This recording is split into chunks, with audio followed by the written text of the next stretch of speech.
I'm here in Medjugorje and I'm with, what's your name? Andrea, Andrea, where are you from? from Palermo originally. And you told me the story before. This is like incredible. This is, my friends, listen, this is epic movie by God. I would call this, no? No. So let's start at the birth. Your mom, what did she do with you when you were born? I was born in 1988 in Palermo, Sicily, and soon after birth, my mom have consecrated me to Holy Mary. And about when I was around one year and a few months, I had a cardiac arrest, and I basically died. And for several minutes, my brain was not functioning anymore, and then in some way I came back, and that's at least the story what my mom say, because I can't remember.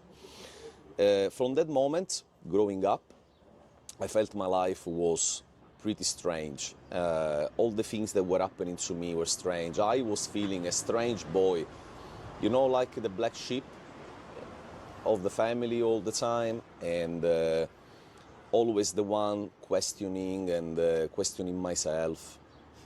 I was not satisfied about anything, to the point around 14 years old, I was just a teenager. I started wondering about life and about myself, and I started deciding, you know, what do I want from my life?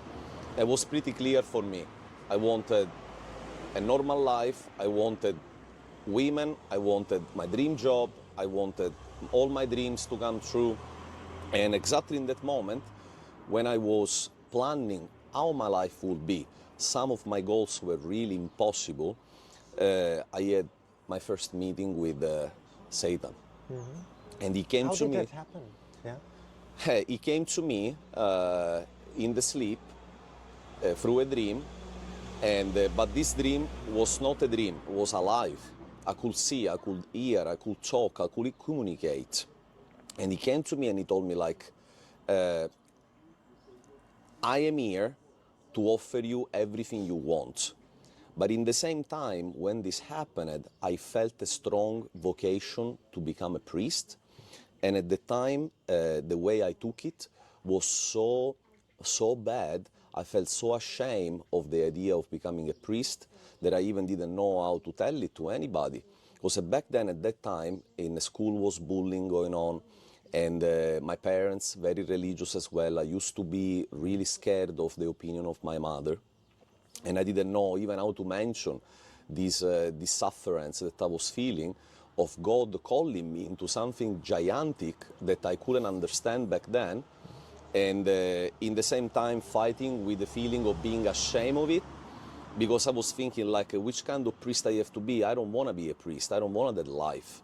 I want to have women, I want to have fun, I want to have party, I want to be a pilot, because my dream was to become an airline pilot. And basically Satan came in the perfect moment, when I was trying to figure out what it means. Till then, I've been going to church every Sunday. My mom was very strict. I got all the sacraments. Italian mother. Holy confession, Holy communion, confirmation, everything, you know, you could have get. So I was very well educated in a Catholicism. However, Satan was way stronger, because he came with a perfect recipe, and he told me, like, just leave this priest thing, you know, just dismiss it. What is this? Which kind of life you're gonna live? You're gonna be a servant? You wanna be a king? So I can make you a king, and I can give you what you want. I can give you every woman you want. I can give you a dream job if you want. And my father back then could not afford for me to become a pilot. It was too expensive. But still I had the feeling inside that Satan would make it happen in a way. And he did it. To the point that when I was just 19 years old, I started my studying in the United States to become a pilot. And the money came from my father had an accident and he lost his leg. And from the insurance, the poor man decided to pay for my studying, to try to give me my dream to become a pilot. And I knew Satan was behind all this, because he told me, you follow me, you serve me, you'll do exactly what I say, I have big plans for you, I will give you powers, I will give you all you need to bring to me people. And basically, at 14 years old, that was the time when I became an individual Satanist, and I started, ritualizing, learning witchcraft, and preaching. And Satan, from the off, gave me the power of communication. I became a very powerful convincer. So I could convince anybody that the dark was light and the light was dark. And sometimes I even didn't know how I could have done it, where those informations were coming from. And he showed me hell in every single detail. And but that hell, back then, when I was looking the hell, it was not, I was not scared of, because he told me this will be your home, and here you will be powerful. You will not be like those that are suffering. You will be powerful. You will become something big. And in fact, I will demonstrate you, to the point that within few years, I became a Satanist priest, and one of the few in the world in witchcrafting with Cain, which is ritual. Cain, Abel and Cain, yeah. Black magic with death. That's the figure from the Bible, right? Cain, yes, yeah? Which is the black magic that is focused only on sentences of death. So basically, wizard that send the sentences of death to the people that pay for cursing other people. And this type of magic is very, very, very strong. It's real. It exists. And very few people in the world can master it, because it's an energy that if you don't like use it properly, it goes against you too. So it's very risky. And at that time, I did my climb in the Satanism to the top. Going to be basically a cardinal, what it is the figure of the cardinal in the church, and I entered Freemasonry in that time. So Satan put me in contact with people that allowed me to enter in Freemasonry, and he told me, when you will go in Freemasonry, you will do my mission there, because Freemasonry is Satanism, it is Luciferism. And at the very beginning, the new people do not know that. The low-level Mason do not know anything about it. They think they're doing something good for the universe, for the people, and they are learning esotericism and all that kind of stuff. But at the very high grade, it becomes pure Satanism, and only few of them, they know that. So there was a time in which, I met a lot of very bad people. Satanists are very bad people, but they are sons of God. They are all people that have lost their way, like I did lose mine. And when Satan is in control of you, he doesn't need even to possess you. Satan do not possess Satanists. Satan use Satanists as instruments for destroying everything he has on his pathway that God is building, he wants to destroy. Satan possesses pure people, people that are close to God, people that have no sin. This is the type of people that Satan likes to possess, to destroy their life, to make them sin, to destroy the image of God in them. And this is what many people think Satanists are all possessed. No. The possessions of the Satanist is transitory, and it is called the invocation or evocation. And Satan enter your body if you request it for witchcrafting, to give you the power to canalize the negative energy toward the person you want to curse. So it's demonic. Okay, the demons give you the power to actually physically hurt somebody else with energy. Okay, and anyway, this was my basically almost entire life.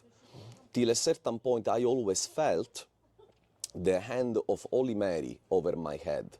And I like to say, you know, when you feel ashamed, when you do something wrong in your life, and you are ashamed of your mother, because your mother will tell you off, your mother will remind what did you do wrong. I felt toward Mary all my life in this way. I was afraid of her judgment, but I always knew that she was Close. over my head, always with the hand over my head. And in silence. And in silence and crying for me. You even saw it in dreams, you told me, no? That she was Yes, and my family was praying a lot for me. My mom was praying all over the places with a lot of prayer groups, and everybody praying for my conversion. And at that time, I already had children. And my conversion, actually, I like to say, I think my daughter, Charlotte, saved my life. Why? Because one night, she was 3.5 years old, maybe, no more. I came back home, and I was about to go to celebrate the Black Mass that night. And that night was the Halloween night, the one that the people celebrate Halloween. Well, during Halloween, the whole Satanism in the world celebrate Black Mass, because it's the moment in which the people are celebrating the evils. So we were getting more energy, not only from the Satanists, but also from the people that were simulating hell on earth. So basically, we were cursing people even more. And during that night, a lot of people would be cursed, and a lot of people would be possessed. And the consequences would be for a long time after that night. And that night, it was around 9 o'clock. I was home to get ready to go to celebrate this Black Mass, and my daughter came with a teeny tiny chocolate. And I was not accepting anything from anybody, because I was afraid that, you know, my mom was putting me holy water in the water or in the meals. You know, my family members wanted to, you know, and I was smelling back then the holy water and running away from it. But for some reason, I couldn't resist my daughter. And she came with a teeny tiny chocolate. And she said, "Dad, I have a chocolate for you." And I said, like, "Oh, why? Why don't you eat it yourself?" I said, "No, I want to share it with you, so I want you to take it." So I took this chocolate and I put it in my pocket.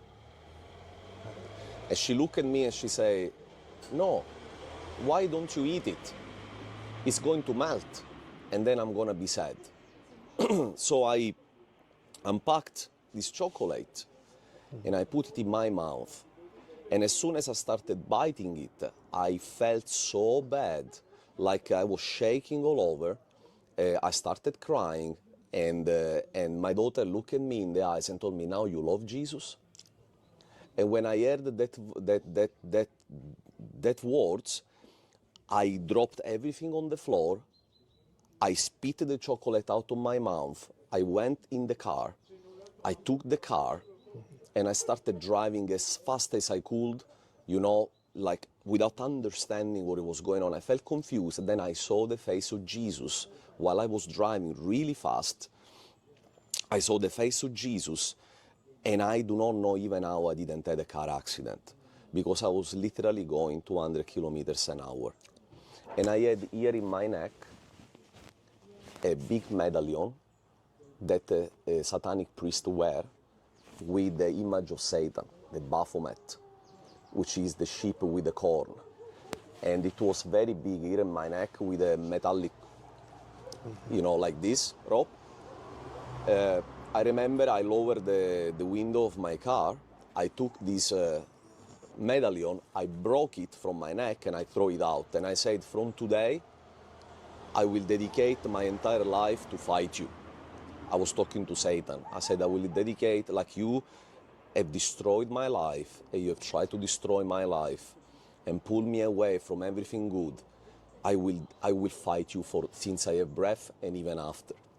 And from that moment, my life changed completely, because I had all the Satanists against me, cursing me continuously, but nothing have ever arrived to me, because I kind of had, you know, Mary in between. and nothing was arriving into me. I felt the anger and the madness of Satan, which actually never really left me till today, because he's following me wherever I go, even in my path of conversion and everything. And today, my vocation came back. After 25 years almost, my vocation came back. I'm exploring it, and I am married. To the priesthood, right? Yeah, I am married with 2 children, and this is a kind of a limit, but nothing is impossible to God. And he told me in several occasions. I don't know if I can say this in this video. It's many things have happened to me. I saw hell very well, and but it's a very long story. I have time. And I saw heaven as well, at least the first heaven, and this changed completely my perspective. Why? Because I couldn't imagine that they were like that.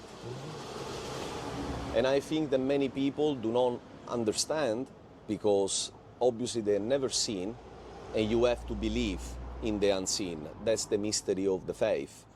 But when God allows you to see what's behind the mystery, then you cannot keep it. Explain what is so changing, that it changed your perspective completely. Yes. That you saw heaven and hell. Yes. Explain. Basically, I think most of us are convinced that heaven, there are some theories that heaven is a spiritual, real, that doesn't have really a definition, that hell is like fire, so it's another spiritual realm, which again doesn't have definition.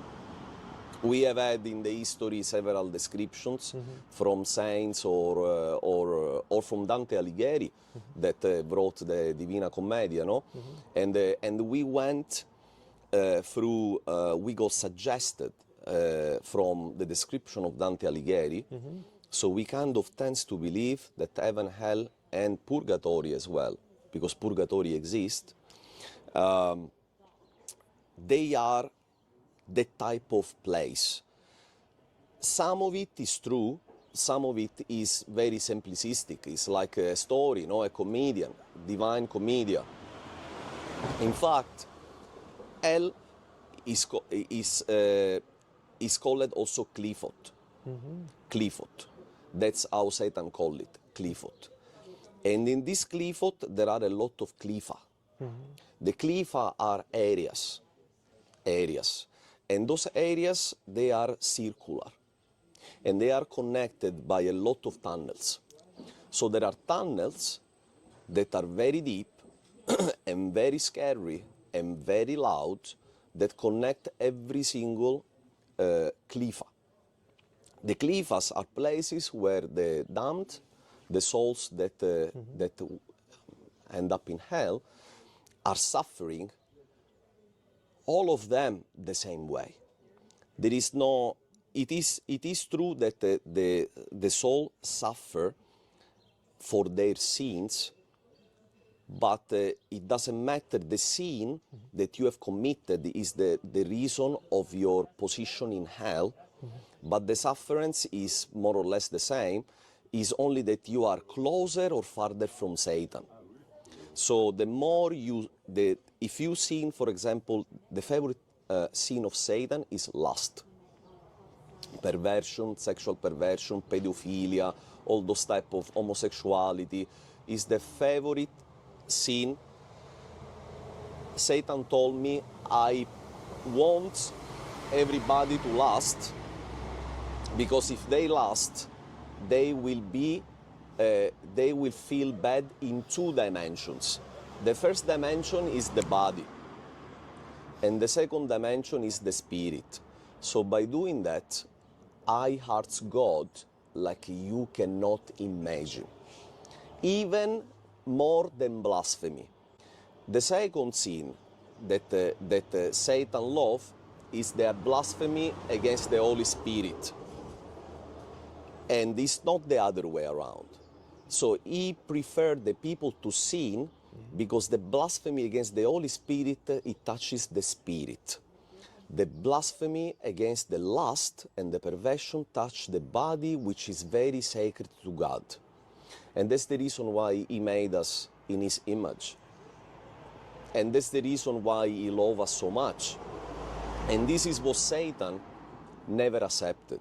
Because Satan, he knew from the day one of the creation that he was made angel. An angel is clearly a servant of God and a servant of the human beings. And we people tends to think that angels, we are servant of the angels, and we venerate them like saints. In fact, angels, especially archangels and especially cherubims, that from where Satan is coming from, they are made from God on day one, because on day 6 of the creation they will be serving humans. And this is exactly why Satan didn't accept. He said to me several times, I will never accept to serve you cockroaches of this earth. He called us cockroaches, worms. You have to serve me, because I was made angels and I have the powers of the God. You don't have any power. So that's where Satan anger comes from. And this is the reason why he fall. And this is the reason why he didn't want to accept the forgiveness from God. Because he never accepts to serve human beings. We are too little for him, but we are so big for God. And this... Listen well, my friends, we are so big for God. We are so big. We are so loved, like Our Lady says, if you knew how much you are loved. Yeah. And what does God say? Look to the little ones, to them belongs the kingdom of heaven. The little one came to you. Yes. Kingdom of heaven came to you and gave you the chocolate, yes. the divine chocolate, yes. maybe. Yeah? Yes. Through the prayers of your mother, your grandmother, your family, and a lot of people. Keep going, and this Satan, is amazing. Satan wants that we sin of pride, because he knows that as we human beings, we need to accept our position. And our position is to serve God, pray God, and being humble and being connected to the Father, connected to the Mother, because he came here for saving us from our sin. Satan wants us that we sin with the humility, that we are not humble. Satan wants that we encourage the world to individualism, to the sparking of your own intelligence. He wants us to feel like gods, because it's the only way to spark, to kill the humility and to make us similar to him and not similar to God. I want to add here, my brother always said, we studied this a lot. In the book of Genesis, this happens, no? At the beginning. It's not, it seems somehow, people said it's about sex. It's not about sex, the temptation. It's about you will be God. Yes. Continue. Yes. Because you're so clear what you say. Continue. This is very straightforward. Satan doesn't make it a secret. And I remember that in the Satanism, there is a ritual that the wizard, especially the more connected to Satan and the demons they work with, they send possessions to people for hurting them. And God, I know it's difficult to understand this. Sometimes God allows for us to grow. Because God, in a blink of an eye, he could cast any demon. He could block Satan. He could block the wars. God can, and that's why the people is mad. People, you have to understand that you don't have to be mad with God because he doesn't stop certain things. You need to actually love more God, because through that, he's telling you, I want you are under my lens. I'm watching you. I know what you are doing. I know what you are thinking, and I'm trying to give you a way to learn. And there is no way you can learn if you do not suffer.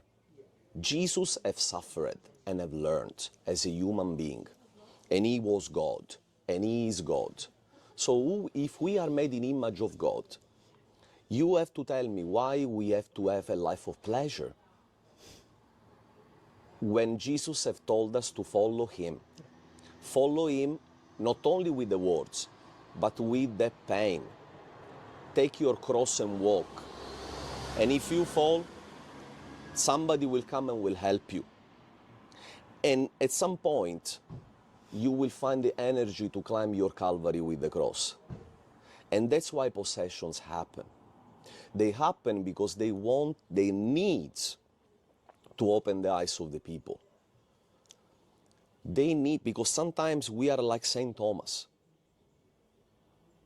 We have to see to believe.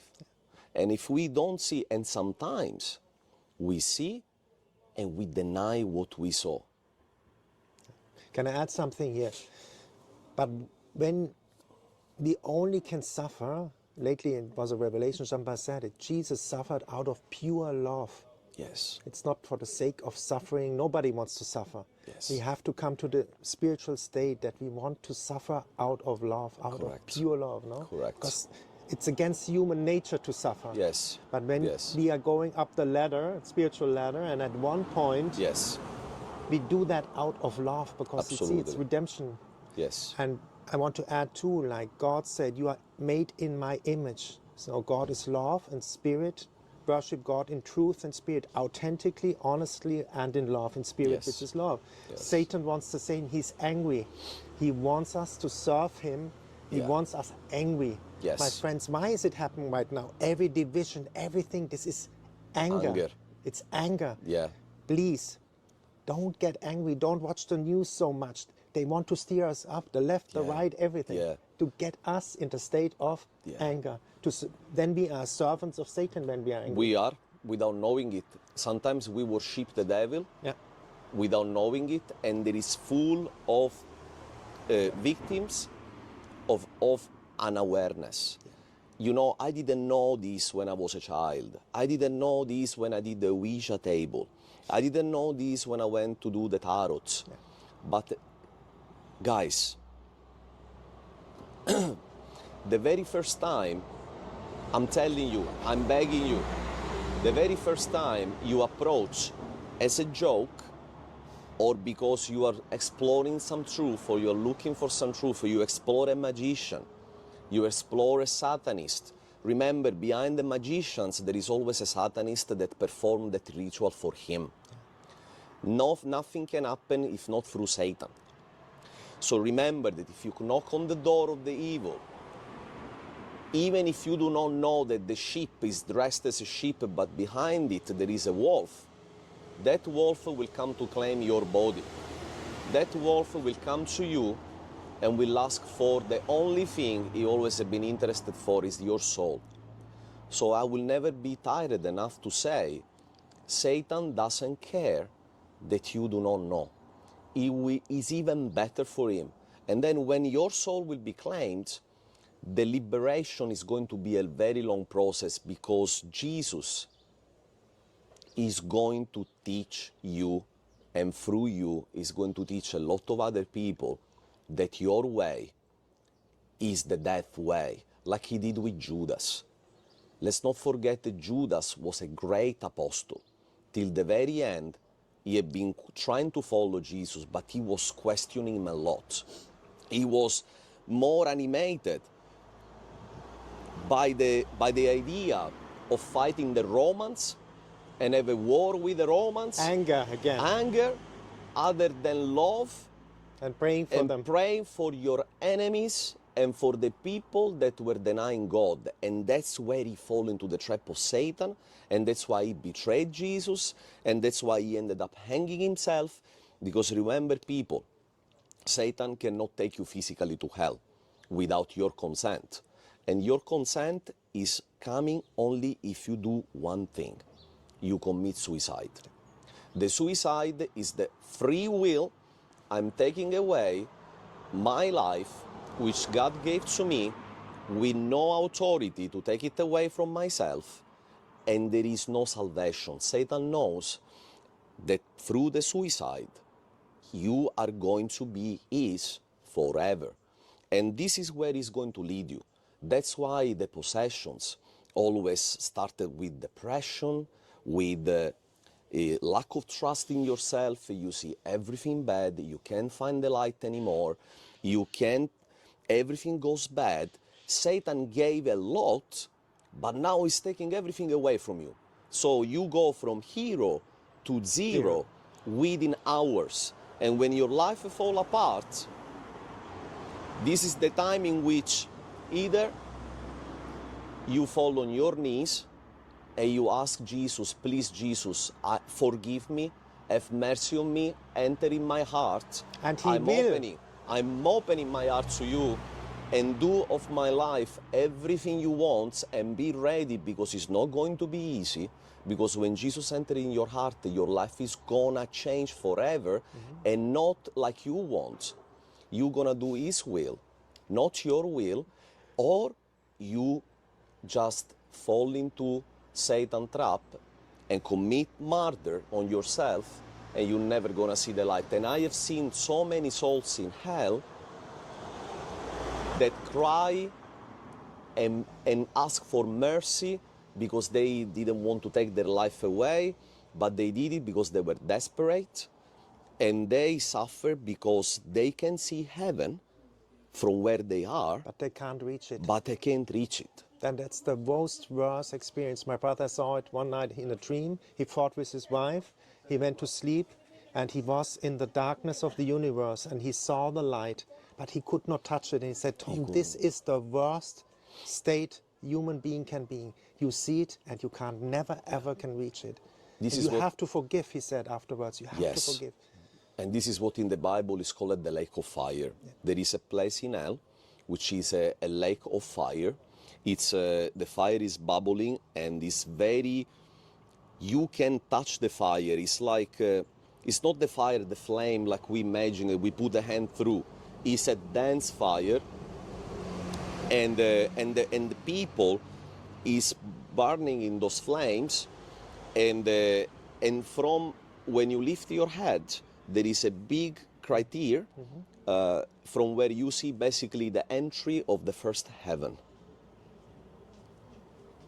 And in the souls that are stationary in the lake of fire, they are the ones that suffer the most, because they can feel the power of God, but they cannot have it. The one that I was telling you before. They can feel the love of God, actually, no? Yes. And they never can connect to it. They can't connect to it. While the one that have seen with lust and also blasphemy toward the Holy Spirit, and the clergy, how many people from the church I have seen, they are in the deep hell, where there is not even the vision of heaven. There is just darkness, and they are very close to Satan. And sometimes Satan step on them, mashing them like cockroaches. And that's why he calls the human cockroaches. Right. Through many... Because that's the victory. If you get the consecrated to God, to get him, them consecrated to him. Yeah. I guess, no? Yeah. But I would like to add some stuff here, you know. Like my sister did suicide, and my experience on Apparition Hill was that Our Lady said a lot of young people who do suicide these days, they didn't know. And Jesus came with the hand on Our Lady, and they took directly the souls with them. They scratched it off. But my friends out there, somebody listening who wants to do suicide, this is not an excuse. Don't do it. No. Never, ever do that. I saw my sister. She suffered tremendously for 26, 27 years. She suffered. She suffered. Don't do that thing. No. Never, ever. No. Cry out to God. Cry from the depth of your heart. What you said, fall on the rock. Jesus showed me. You need a salvation when you are fallen. The rock is under you when you are fallen. You need a savior when you are fallen, not when you are up. Yes. There I am, you know. Yes. And Holy Mary is saying, do not be ashamed. Yeah. Do not, that's what, you know, and I want to add here. I came here to Medjugorje, and the Holy Spirit, you need to stay here if you want to enter heaven. You have to go in faith and stay here now, because I was sinning so much in lust, and you explaining why. Okay. I was condemned. Okay. Basically condemned. Yes. And there are so many people in pornography, man, women. It's a pandemic, a real pandemic. It's a virus. It's a virus. It's a virus. It's all over the place. And there is a way to get out of pornography, by the way. And the second question I wanted to say, don't forget to say, I heard that every Satanist needs a tattoo. Is that true? Yes, Satanists have tattoos for recognizing themselves when they are especially in religious places where normally they go to contaminate. When you go to church, sometimes a Satanist can be sitting next to you, behind you, or in front of you. The only reason why he is there is for blasphemy. It is for releasing negative energy, black energy in the environment. And I can assure you, sometimes it bothers also the ministry of God, the priest, which is in the altar, especially in the moment of the Eucharistia, when is happening the miracle of the bread and the wine.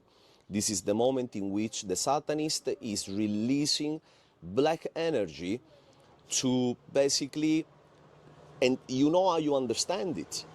You understand it that during the Eucharisty you feel distracted, you can't follow, you don't feel anything, and you are praying but you can't connect, or you feel in a hurry, that you can't wait that the Mass is finishing. This is meaning that there is something around you that is basically neutralizing the reason why you went to church.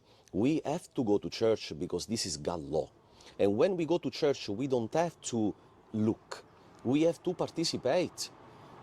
And I want to add here, my friends, that's why I'm saying, when you go to church, men and women cover your bodies. And there was a priest from Africa said to women, that doesn't mean put on leggings where your forms are shown. That's covered of the body as well, but it's the same sin. You need to cover your body. It's sacred ground to your body. Be respectful of our Father, which is your Father, my Father. It's like who of us will ever go to visit our father and our mother naked? The same way. Yeah. And always remember, this is where the Satanists always, win on all of us. The Mass has to be lived, participated, but you don't need to be loud. Jesus don't care about the loudness. Jesus cares about how you're participating in your heart. You might not understand the language of that Mass. And many times happens to me. I go to Mass in Maltese, in Croatian, just want to say Malta, and I don't special understand language. Anything. But I love it, yeah. Anything I understand in Malta. Anything. But I always, in my head, I remember by memory the Mass in Italian language and in Latin, because I love the Latin Mass. Mm-hmm. And I repeat in my mind the Mass and try to participate with the people in my language. And I can tell you, up to today, I get tempted during the Mass. He comes and he distracts me, and he tries to talk in my head, and criticize other people, look at other people. And recently, Satan have told me, I could not have you, but instead of you, I will take pure souls. That's what he told me very recently. So Satan is angry every time one of us go back to God. And guys, you do not need to become a Satanist to go to God. Do not go down to this extent. It's not necessary. You have the possibility to meet God without going through what I went through, and many people like me went through. It's pain. It's painful. It's you hell feel, on earth, yeah, actually. you forgive yourself, but you will never forget what you done. And look at his eyes. It's peace and joy. This is Our Lady. I just Kindness now. I talk to them like I talk to my parents, and they answer. And I know some people do not believe and think we are crazy, but remember that Saint Thomas was an apostle, and he couldn't believe that Jesus was resurrected. And he lived with Jesus few years. He saw so many miracles. He was so fortunate to know Jesus in person, you know. And he still didn't believe that he was body alive. He had to touch him. But look at Jesus. He didn't say, depart from me because you don't have faith. Absolutely. Jesus says, if your faith is as small as a grain of mustard, the seed of mustard, you will have everything. I want to add something here. Yesterday, I told you I have a back problem. In the morning, I said, God, because he gave me something, and the day before, I said, this is so easy. So now I wish that my back is healed in an instant. Yeah. I go out to a coffee shop, and there's a guy coming up, said, look, I watch your videos, you inspire me. I am a back chirotherapy. Chiropractic. Exactly. Okay. Go. And he said, I'm doing this in 40 years. I can fix it. We went to his apartment. He knew what to do. It's gone. Yes. So to confirm, it must be just little, that you gain a little faith, and we ask for that. Yes. Continue. So if I can ask, so what do you do if you have tattoos?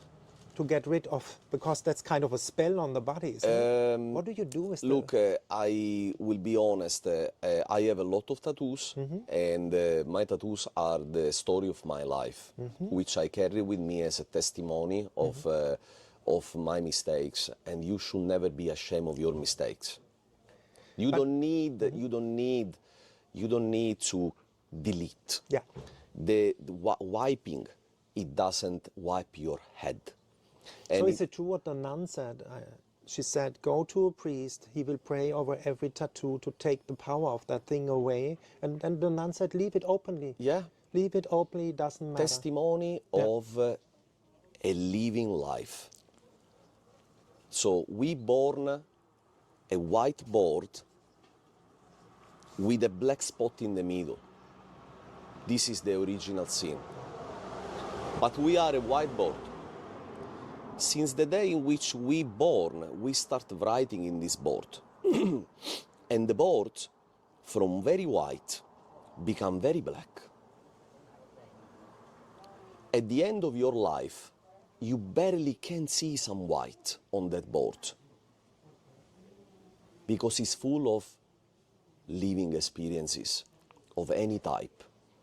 Why to brush the board off? This is how you want to get to God. You want to get to God real. You want to get to God naked. You want to get to Him and say, like, listen, Father, this is how I am. I'm stupid, I've sinned, I've done this, I've done that. Don't need to justify with you. I don't need to tell you, sorry, Father, I've done this, I've done that. He knows it before we even do. So when we go to God as we are, His love is going to be immense. But if we try to take joke of Him, of telling Him, justifying, I've done this because I didn't know, I was stupid, but my brother pissed me off, and my mother told me off, He's gonna say stop. Yeah. Can I add something there? Because I had sexual temptation. I said, God, one night here in Major, I said, but I really love the temptation. And He said, now I can start the healing. You are honest. You're not blaming it on anybody else. Yeah. You're not feeling victim. Yeah. You are saying you like it. He wants our honesty, my friends. Yeah. To confirm you again, Yeah. be honest. Yeah. Be honest, and then he shows you, man, I have better food for you, much better. Go to God naked. Yeah, go to God naked, honest. Naked. With the heart in your hand and say like, God, do with it whatever you think. You are the judge. You judge me. And before, say already, God, now take my life, use me as an instrument. That's what I said. What can I do for you? I got healing here in Medjugorje. What can I do for you? And we are back, and we just want to finish off the video with, like, what is Medjugorje for you? What do you tell people? Medjugorje is meeting the mother. Yes, we can meet our mother everywhere in the world. She's like the sun. She shines for everyone in the same time, and everybody can feel from every part of the world their warmth. But Medjugorje is an act of love.